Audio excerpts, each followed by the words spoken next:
नमस्कार दोस्तों, क्या कश्मीर के पहलगाम में जो कुछ हुआ 22 अप्रैल 2025 को, क्या उसे लेकर के इंडिया वर्सेस पाकिस्तान में वॉर हो सकती है? अगर भारत और पाकिस्तान में युद्ध होता भी है तो आखिरकार कौन सा देश जीतेगा? ये सबसे बड़ा क्वेश्चन मार्क है। क्या पाकिस्तान के पास में इतना पैसा है कि वो भारत से लंबे समय तक युद्ध लड़ सके? और ये जो पाकिस्तान हमारा पड़ोसी देश है, जो ये बात बात पे हमको एटम बम की धमकी दे रहा है, बार बार धमकियां दे रहा है अपनी प्रेस कॉन्फ्रेंस के माध्यम से, क्या इसकी इस धमकी से भारत को परेशान होने की आवश्यकता है? और सबसे बड़ा सवाल ये है कि अगर हम दोनों के बीच में युद्ध होता भी है, इंडिया और पाकिस्तान के बीच में अगर युद्ध होता भी है, तो आखिरकार दुनिया में कौन सा देश किधर खड़ा होगा?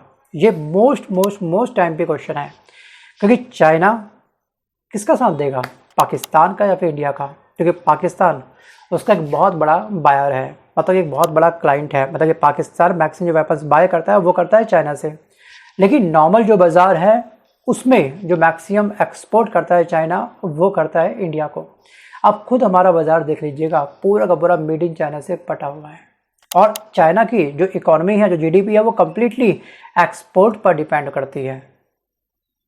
और आपको क्या लगता है कि इंडिया का कौन साथ देगा, अमेरिका या फिर चाइना, या फिर दोनों ही देश, या फिर दोनों ही देश नहीं देंगे साथ? अपनी राय कमेंट करना मत भूलिएगा। अब दोस्तों, जो सोशल मीडिया है, सोशल मीडिया पर जुबानी मिसाइलें खूब चल रही है, इंडिया से लेकर के पाकिस्तान तक। फिलहाल जो न्यूज़ रूम है वो आज युद्ध के अखाड़े में तब्दील हो चुके हैं, माहौल बिल्कुल गर्म है। और इंडिया पाकिस्तान में वॉर होने वाली है, कभी भी हो सकती है। दोनों देश के नेता जो है वो एक दूसरे के खिलाफ खुलकर बोल रहे हैं। लेकिन सवाल ये है कि क्या वाकई में कश्मीर को लेकर के ये वॉर हो सकती है? जिस तरह के भारत के पहलगाम पर आतंकवादी हमला हुआ था, उसके बाद आपको पता होगा किस तरह से हमने सिंधु ट्रीटी को कैंसिल कर दिया और वहाँ पे पानी की सप्लाई को रोक दिया। लेकिन बीते कल के दिन झेलम नदी में जो पानी का उफान था वो अचानक से बढ़ गया, और इसका पूरा का पूरा जो डीगरा है वो फोड़ा है पाकिस्तान ने हमारे भारत की तरफ। और पाकिस्तान हमको लगातार धमकी दे रहा है कि हम पानी रोकने पर हिंदुस्तान की जुबान खींच लेंगे, सांसें बंद कर देंगे, कश्मीर के ठीक है दरियाओं में खून बहेगा। ये कहा था किसने? बिलावल भुट्टो ने। ये है वो पर्सनैलिटी जिसने स्टेटमेंट दी है। अब सिंधु दरिया हमारा है तो हमारा पानी बहेगा या खून बहेगा, ये हम डिसाइड करेंगे। मतलब कि इस रिवर पर पूरा का पूरा आधिपत्य स्थापित कर लिया गया है पाकिस्तान के द्वारा। दोस्तों, जो पाकिस्तान है, पाकिस्तान का जो कब्जे वाला एरिया है, जिसको हम लोग बोलते हैं पाकिस्तान ऑक्युपाई कश्मीर, राइट। यहाँ पर एक रिवर है झेलम नदी, और झेलम नदी में बीते कल के दिन जो जल स्तर है वो अचानक से बढ़ गया, और अचानक से बढ़ने से जो बाढ़ आने की संभावना यहाँ पे अधिक बन गई। और उसके बाद यहाँ के प्रशासन के द्वारा एक बाढ़ का अलर्ट जारी कर दिया गया, लोगों को ये बोला कि ये स्थान आप खाली कर दो। सो गाइस, ये जिला है आपका मुजफ्फराबाद जिला, और मुजफ्फराबाद जिले के अंदर पानी का लेवल इस कदर बढ़ गया कि लोगों के अंदर दहशत का माहौल पैदा हो गया। और यहाँ के प्रशासन ने, मतलब कि मुजफ्फराबाद जिला प्रशासन का ये आरोप है कि भारत के द्वारा सामान्य से अधिक जल प्रवाह छोड़े जाने के कारण झेलम नदी में मध्यम बाढ़ आ गई, और इससे यहाँ के इलाके में रहने वाले लोगों के अंदर एक डर का माहौल पैदा कर दिया है भारत ने। मतलब कि हमारे ऊपर इसने क्या करा, एलिगेशन लगाया। अब पाकिस्तान अधिकारियों और स्थानीय लोगों ने यह आरोप लगाया कि भारत ने बिना किसी पूर्व सूचना के अनंतनाग से झेलम नदी में अतिरिक्त पानी छोड़ दिया, जिससे क्या हो गया, जिससे पानी चौखाटी सीमा से होते हुए यहाँ पर मुजफ्फराबाद जिला के अंदर एंटर कर गया, और यहाँ पर क्या हुआ, फिलहाल बहुत तगड़ी बाढ़ आने की संभावना बन गई। और इन्होंने ये आरोप लगाया हमारे ऊपर कि ये भारत की ओर से उठाया गया, जानबूझ करके उठाया गया कदम है। सो आपको क्या लगता है कि एक तरफ हम लोग सिंधु ट्रीटी को बैन कर रहे हैं, सस्पेंड कर रहे हैं, इसकी पानी की सप्लाई रोक करके इसके तमाम पावर प्रोजेक्ट को ठप कर रहे हैं, इसके जो एग्रीकल्चर, जो इसकी लैंड है उसको हम लोग ठप कर रहे हैं, अचानक से हम लोग तक पानी छोड़ देंगे? इस पर आपका विचार क्या है? क्या सच में हमने ऐसी मज़ा लेने के लिए थोड़ा बहुत पानी एक्स्ट्रा छोड़ दिया, चलो जी जाओ जी लो अपनी ज़िंदगी, जाओ खेलो डूबो डूबो, हैं? सो गाइस, जिनको नहीं मालूम है सिंधु ट्रीटी क्या है, तो ध्यान रखना कि इस ट्रीटी के अनुसार भारत पाकिस्तान को सौंपी गई नदियों के 20% पानी को रोक सकता है। एक्चुअली जब ना बंटवारा हुआ था इंडिया और पाकिस्तान का, तो भारत को रावी, व्यास, सतलुज के पानी पर नियंत्रण के अधिकार मिले थे, राइट। और जब बंटवारा हुआ तो उस समय पाकिस्तान के हिस्से में कोई रिवर नहीं आई, क्योंकि उसको इस तरफ की लैंड चाहिए थी।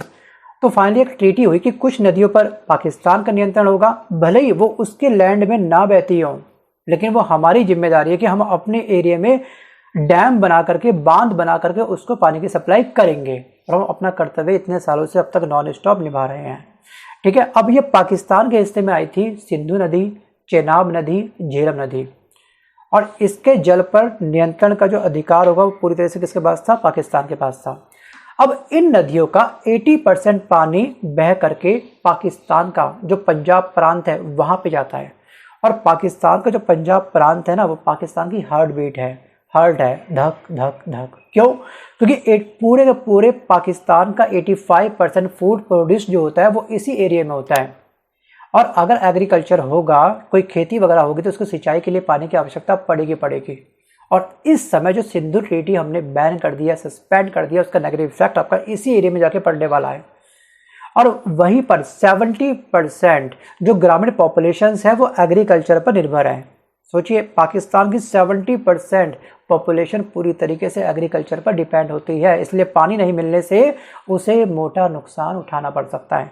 वो अलग बात है कि नुकसान हमको भी हो रहा है, क्योंकि जो ड्राई फ्रूट वहाँ से यहाँ पे आने थे इंडिया में, अब उसके प्राइस कम से कम 8 से 10 गुना इंडिया में बढ़ चुके हैं। और ड्राई फ्रूट अगर हम कुछ दिन नहीं भी खाएंगे तो कुछ आफत नहीं आने वाली है। ठीक है, हम मैनेज कर सकते हैं।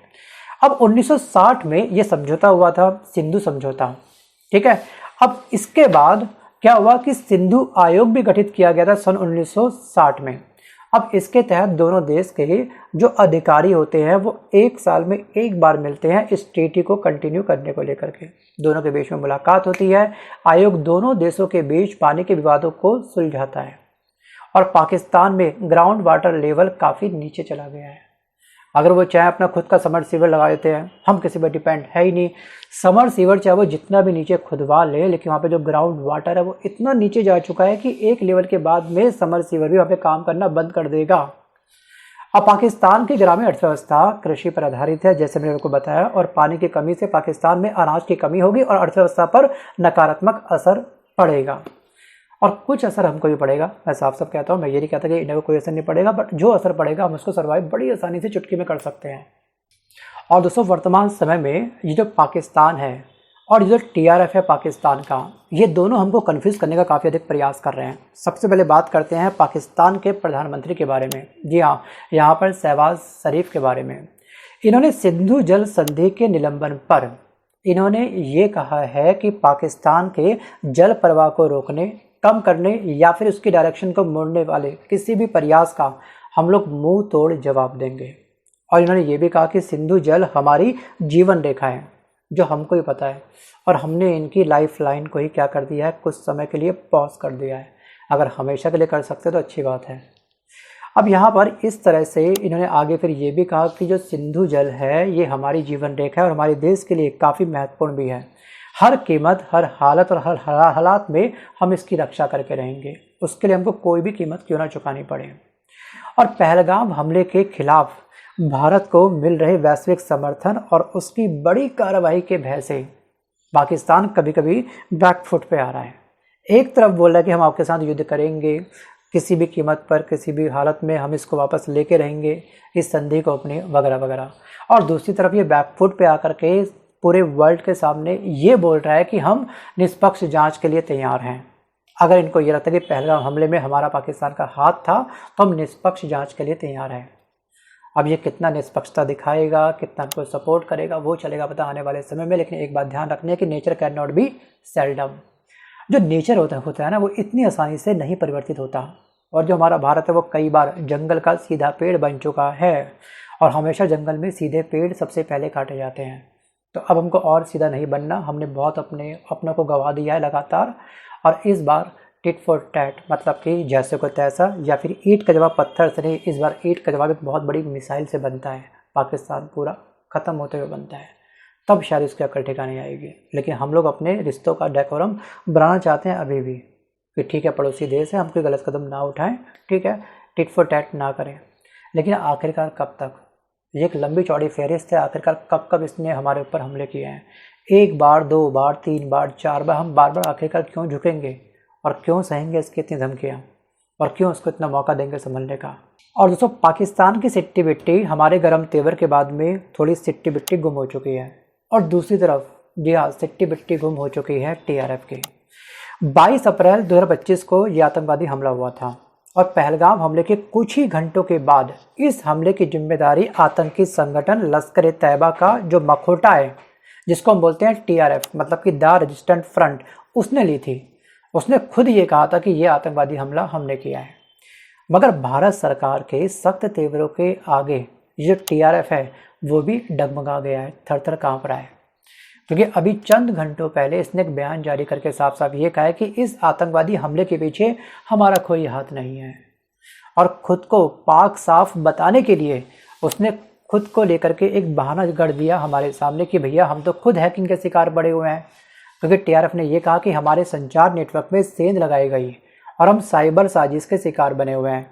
और जो टीआरएफ के जो प्रवक्ता हैं अहमद खालिद, इनकी ओर से सोशल मीडिया पर जारी संदेश में ये कहा गया था कि हमले के तुरंत बाद संगठन के डिजिटल प्लेटफॉर्म पर एक संदेश पोस्ट किया गया था, जिसकी आंतरिक स्तर पर जांच करने से ये पता चला है कि साइबर हमले का नतीजा था ये सब। और टीआरएफ ने इसके पीछे पता क्या बोला है? टीआरएफ ने इसके पीछे ये बोला है कि इंडिया की जो खुफिया एजेंसी है ना, उनका हाथ है। हमारी बहुत सारी खुफिया एजेंसी है, लेकिन वो ऐसा क्यों करेंगी? ये कहीं ना कहीं अपने इस स्टेटमेंट के माध्यम से हमारे घर पर खुद कलेश करना चाहते हैं, मतलब कि फूट डालो शासन करना चाहते हैं। और भारत दोस्तों दूध पीता हुआ बच्चा नहीं है कि कच्चे कान नहीं है उसके, कोई भी कान भरेगा हमारे, हम लोग उसकी बातों को मान जाएंगे। लेकिन अब हम कह सकते हैं कि हमारा अभी तो एक्शन स्टार्ट हुआ है, लेकिन यहाँ पे अभी हमको खुश होने की आवश्यकता नहीं है जब तक हम लोग परमानेंट इसको रिप्लाई ढंग से ना कर दें हमेशा हमेशा के लिए। अगर दोस्तों आप भारत के डिफेंस मिनिस्टर होते, अगर आप भारत के राजनाथ सिंह होते, रक्षा मंत्री होते, तो आप कौन सा कदम उठाते हैं? क्या सच में एक मौका पाकिस्तान को आप लोग और देते संभलने का, या फिर बहुत मौका दे दिया, बस अब अति हो चुके, जो पानी है वो यहाँ तक था, अब यहाँ तक पहुँच चुका है, हम मर जाएं, तबाह हो जाएं, इससे पहले अब हमको कठोर कदम उठाना पड़ेगा। ईंट का जवाब पत्थर से नहीं बल्कि ईंट का जवाब मिसाइल से देना होगा। आपको क्या लगता है? कमेंट करना मत भूलिएगा। सो गाइस आज के इस वीडियो में बस केवल इतना ही। मिलता हूं जल्द एक नए वीडियो के साथ, तब तक के लिए धन्यवाद।